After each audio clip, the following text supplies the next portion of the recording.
Good morning student. English की online classes में आज हम पढ़ेंगे ग्रामर में वॉइसेस। वॉइस जो है आपने लास्ट ईयर भी पढ़ा था, लेकिन पूरे 1 साल हो गए हैं, शायद आप भूल भी गए होंगे। और ये जो है आपको 9-10 तक के ही काम आएगा, इसलिए मैंने आपको पहले ही सिलेबस के पहले ही पढ़ाया था। और एक बार फिर से बोलूँगी कि वॉइस जानने के पहले आपको बहुत ज़रूरी है। वॉइस तब तक आप नहीं कर पाओगे जब तक कि आपका टेंस का कॉन्सेप्ट क्लियर नहीं होगा। पूरा बेस ही इस पे टेंस पे है। तो ये आपको हमने इसके पिछले जो ऑनलाइन हमारी सितंबर में क्लासेस हुई थी, तो हमारा टेंस पूरा हो चुका है। और एक बार आप उसको फिर से वापस वीडियो को देख लेंगे तो वॉइस समझने में आपको आसानी होगी। तो चलिए स्टार्ट करते हैं। वॉइस होता क्या है? वॉइस अपन हिंदी में जिसको बोलें तो आवाज़ होती है, लेकिन यहाँ पर आवाज़ से है इसका मीनिंग नहीं है। हम ये पहले देखते हैं कि 2 प्रकार की वॉइस होती है, द काइंड ऑफ वॉइसेस। पहली होती है active voice. When the subject is to, the verb is in the active voice. Subject और ऑब्जेक्ट आप बहुत अच्छे से जानते हैं। सब्जेक्ट होता है सेंटेंस के शुरू में कर्ता, जो काम करने वाला है। तो जब वो काम स्वयं करता है तो वो क्या होता है? एक्टिव वॉइस होता है। और when the subject is acted upon, the verb is in the passive voice. और जब सब्जेक्ट काम खुद नहीं करता, जो ऑब्जेक्ट है वो काम करता है, और सब्जेक्ट जो है ऑब्जेक्ट बन जाता है, तो उसे क्या कहते हैं? Passive voice. एग्जाम्पल देखेंगे, आपको अच्छे से क्लियर से समझ में आ जाएगा। देखिए, मोहन राइट्स अ लेटर। यहाँ सब्जेक्ट क्या है? मोहन। ऑब्जेक्ट क्या है? लेटर। और राइट क्या है? वर्ब है। अब जब एक्टिव वॉइस से पैसिव वॉइस बनेगा तो हमने क्या बताया कि सब्जेक्ट ऑब्जेक्ट बन जाता है, ऑब्जेक्ट सब्जेक्ट बन जाता है। तो a letter is written by Mohan. मैं आपको इसके रूल्स आगे पढ़ाऊंगी, पहले आप ये समझ लीजिए कि एक्टिव से पैसिव कैसे बनता है। तो जो लेटर था वो क्या बन गया? सब्जेक्ट बन गया। और जो सब्जेक्ट था मोहन, वो क्या बन गया? ऑब्जेक्ट बन गया। He taught me, I was taught by him. How to change active voice into passive voice. अब ये उठता है क्वेश्चन कि एक एक्टिव वॉइस को पैसिव वॉइस में कैसे बनाते हैं। अब जैसे एक एग्जांपल में आपको मैं हिंदी में समझाती हूँ कि मैंने आपको लिखने बोला, टीचर ने बच्चों को पढ़ने बोला। अब इस चीज, ये एक्टिव वॉइस है कि टीचर क्या है? सब्जेक्ट है। किसको बोल रहा है पढ़ने के लिए? पढ़ने मतलब बोलना, तो वो वर्ब हो गया। और किसको बोल रहा है? बच्चों को। तो बच्चे क्या हो गए? ऑब्जेक्ट।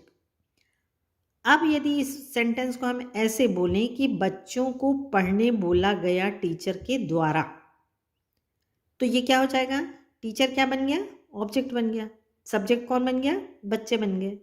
तो ये पैसिव वॉइस होता है। कभी कभी हमको, अब आप ये सोचोगे इसका क्या मीनिंग है, ग्रामर में हमारे ये क्या काम आएगा डेली यूज में? लेकिन बहुत काम आता है।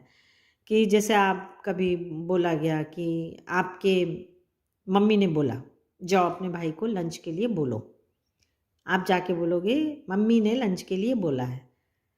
अब भाई जो है ये अपोजिट हो गया, मतलब आपकी मदर क्या हो गई है? ऑब्जेक्ट बन गई है। तो अब आपको डेली लाइफ में ऐसा बहुत बार होता है कि आपको सेंटेंस चेंज करना पड़ता है, तब आपको ये काम आता है। अब हम ये देखेंगे कि एक्टिव वॉइस से पैसिव वॉइस कैसे बनाया। तो उसके कुछ रूल्स हैं, जैसे ग्रामर में हमने टेंस में भी पढ़े थे कैसे चेंज करते हैं, हर चीज़ के रूल्स होते हैं, वैसे ही इसके भी रूल्स हैं। तो सबसे पहले तो जो है सब्जेक्ट को हम ऑब्जेक्ट बनाएंगे, और ऑब्जेक्ट यदि सिंगुलर या प्लूरल है तो उसके हिसाब से हम क्या यूज़ करेंगे? ऑक्सिलरीज। सबको याद होगा ऑक्सिलरीज किसको बोलते हैं? नाउन या प्रोनाउन के बाद या सब्जेक्ट के बाद जो भी सहायक क्रिया होती है, इज, आर, एम, हैज़, है, would, should, will, shall, has, है, ये सब क्या होती है? ऑक्सिलरीज होती है। तो उसके हिसाब से यदि सब्जेक्ट सिंगुलर है तो हम सिंगुलर के हिसाब से यूज़ करेंगे, सब्जेक्ट प्लूरल है तो प्लूरल के हिसाब से ऑक्सिलरीज होगी, ऐसा होता है। और पैसिव वॉइस में हमेशा हमेशा हमेशा एवरी टाइम, चाहे वो कभी भी कुछ भी हो, आपको हमेशा याद रखना है कि वर्ब का थर्ड फॉर्म ही यूज़ होगा। और उसके बाद वो थर्ड नंबर में आता है वर्ब के बाद बाय यूज़ करना है। बाय मतलब के द्वारा, ऐसा काम के द्वारा बोला गया तो बाय यूज होता है। प्रोनाउन का प्रयोग जब सब्जेक्ट के रूप में होता है तब यह नॉमिनेटिव केस में रहता है, और जब उसका यूज ऑब्जेक्ट के रूप में होता है तब यह ऑब्जेक्टिव केस में रहता है। अब आपको आगे ये नॉमिनेटिव और ऑब्जेक्टिव क्या होता है ये देखने से आपको याद आ जाएगा लास्ट ईयर का बहुत अच्छे से, और आप एकदम परफेक्ट हो गए थे लास्ट ईयर जब हम प्रैक्टिस करते थे। सारे बच्चे बहुत अच्छे से करते थे, तो आपको रिकॉल हो जाएगा। तो जब हम इसको सब्जेक्ट को ऑब्जेक्ट बनाते हैं तो आई क्या बन जाता है, मी, ही हिम बन जाता है, शी हर हो जाता है, वी अस हो जाता है, यू का यू ही रहता है, दे का देम होता है और इट का इट होता है। आगे आप बनाते जाओगे आपको याद आता जाएगा।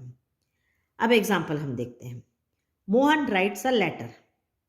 अब हमने सबसे पहले काम आपको क्या करना है, सब्जेक्ट को ऑब्जेक्ट बनाना है, तो अ लेटर। अब लेटर क्या है, एक है, तो क्या ऑक्सिलरीज यूज होगी, इज। राइट का थर्ड फॉर्म मैंने कहा रिटन, और बाय लगाना है हमको तो by Mohan. A letter is written by Mohan. याद आ गया होगा आपको अच्छे से। और आगे हम जैसे पढ़ते जाएंगे वैसे हम टेंस के हिसाब से पढ़ेंगे, लेकिन एक्टिव से पैसिव बनाने का ये फॉर्मूला होता है। सेकंड एग्जाम्पल आप और देखिए। Boys like freedom. बॉयज क्या पसंद करते हैं, आज़ादी। अब ऑब्जेक्ट है फ्रीडम, फ्रीडम एक सिंगुलर है, so we use is. Like का third form liked, we use by, तो freedom is liked by boys. He taught me. अब देखिए हमको ये बार बार मैं बोल रही हूँ कि टेंस आपको जानना बहुत ज़रूरी है। ही टॉट मी, टीच मी नहीं हो रहा है, टॉट हो गया, तो ये कौन सा टेंस हो गया है, सिंपल पास्ट टेंस है। तो जब हम पास्ट टेंस को पैसिव वॉइस बनाते हैं तो इज आर एम जो हमने यूज़ किया था वो क्या हो जाएगा, वॉज या वेर होगा। वॉज और वेर किस पर डिपेंड करेगा, ऑब्जेक्ट पे। ऑब्जेक्ट को चूंकि हमको इसको सब्जेक्ट बनाना है तो हमको ये देखना है कि ऑब्जेक्ट यदि सिंगुलर होगा तो हम वॉज लगाएंगे, और ऑब्जेक्ट यदि प्लूरल होगा तो हम क्या लगा देंगे, वेर लगा देंगे। तो यहाँ पर मी है, तो हमने ये लास्ट इसमें पढ़े ना, मी का क्या बन जाएगा, आई बन जाएगा। तो क्या हो जाएगा, आई was taught by him. Teach taught taught, इसका थर्ड फॉर्म टॉट होता है, तो ही का क्या बना देंगे हम, हिम चेंज हो जाता है। Then I was taught by him. अभी क्लियर हो गया होगा। चलिए हम इसको सीक्वेंस वाइज पढ़ते हैं। Change into passive voice present indefinite और सिंपल प्रेजेंट टेंस।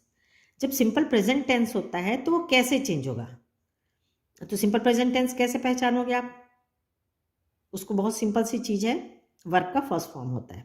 जैसे Mukul teach physics, Mukul teach, अब यहाँ पर वर्ब का फर्स्ट फॉर्म है और बाकी कुछ भी नहीं है, इज आर एम हैज़ है ये विल शैल कुछ भी नहीं, तो आपको समझ में आ जाएगा कि ये सिंपल प्रेजेंट टेंस है।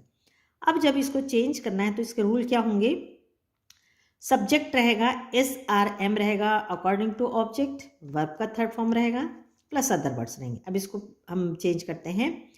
फिजिक्स इज, फिजिक्स एक सब्जेक्ट है इसलिए इज होगा, टॉट थर्ड फॉर्म होगा by Mukul. She loves me का आई हो जाएगा। आई के साथ क्या होता है auxiliaries, am, I am loved by she का हर हो जाएगा। गर्ल्स सिंग सॉन्ग्स, यहाँ सॉन्ग्स बहुत सारे गाने हैं, so songs are sung by girls, sing sang sung, तो songs are sung by girls. She likes bananas, bananas बहुत सारे हैं, bananas are liked by her. तो ये अच्छे से आपको समझ में आ गया होगा, ये प्रेजेंट टेंस है। अब प्रेजेंट इम्परफेक्ट और कंटिन्यूअस टेंस। जब हम प्रेजेंट पर, पहले तो आपको पहचानना पड़ेगा भाई प्रेजेंट परफेक्ट कंटिन्यूअस कैसे पहचानोगे आप, इसमें आईएनजी रहता है वर्ब में और इज आर एम रहता है, तो हम समझ जाते हैं yes it is present continuous tense. अब इसमें एक सेम वैसी चीजें रहेगी, लेकिन अब एक चीज इसमें और रहती है, बीइंग लग जाता है। कंटिन्यूअस टेंस में जब आप वॉइस में चेंज करोगे तो बीइंग लग जाएगा, प्लस इज आर एम रहेगा और वर्ब का थर्ड फॉर्म रहेगा। वैसे तो कंटिन्यूअस टेंस में वर्ब में आईएनजी रहता है, लेकिन जब हम इसको पैसिव वॉइस बनाएंगे तो we should remove ING and put the being. She is eating mango, अभी क्या है, प्रेजेंट कंटिन्यूअस टेंस है, क्योंकि हमको इज भी दिख रहा है, आईएनजी भी दिख रहा है। अब हमको इसको बनाना कैसे है, तो मैंगो एक मैंगो है, तो mango is being eaten by her. Eating का क्या हो जाएगा third form, eaten by her. Boys are reading poems, poems बहुत सारी हैं, तो poems are being read by boys. Read का थर्ड फॉर्म रीड ही होता है। We are selling books, books बहुत सारी तो आर होगा, books are being sold by us. देखिए मैंने गलत कर दी थी, यहाँ बी नहीं होगा, BEING, being sold by us. He is requesting me, I am being requested by him. अच्छे से समझ में आ गया होगा। आप इस वीडियो को 2-4 बार देखना तो आपको अच्छे से समझ में आ जाएगा। लास्ट ईयर का पढ़ा हुआ है आपका। अब थर्ड टेंस होता है परफेक्ट टेंस, तो प्रेजेंट परफेक्ट टेंस। इसका भी सेम रहता है, बस इसमें खाली जो हम बीइंग लगाते हैं ना उसकी जगह बीन लगा देते हैं। हैज़ हैव तो रहेगा ही आपका, प्लस वर्ब का थर्ड फॉर्म रहेगा, सेम रूल्स रहता है। अब एग्जाम्पल से आपको और क्लियर हो जाएगा। Ram has written a letter, a letter. अब यहाँ पर एक लेटर है तो हैज़ का हैज़ ही रहेगा, a letter has been written by Ram. अब आपको यहाँ पर वर्ब को चेंज करने की ज़रूरत इसलिए नहीं पड़ेगी क्योंकि परफेक्ट टेंस में already we use third form.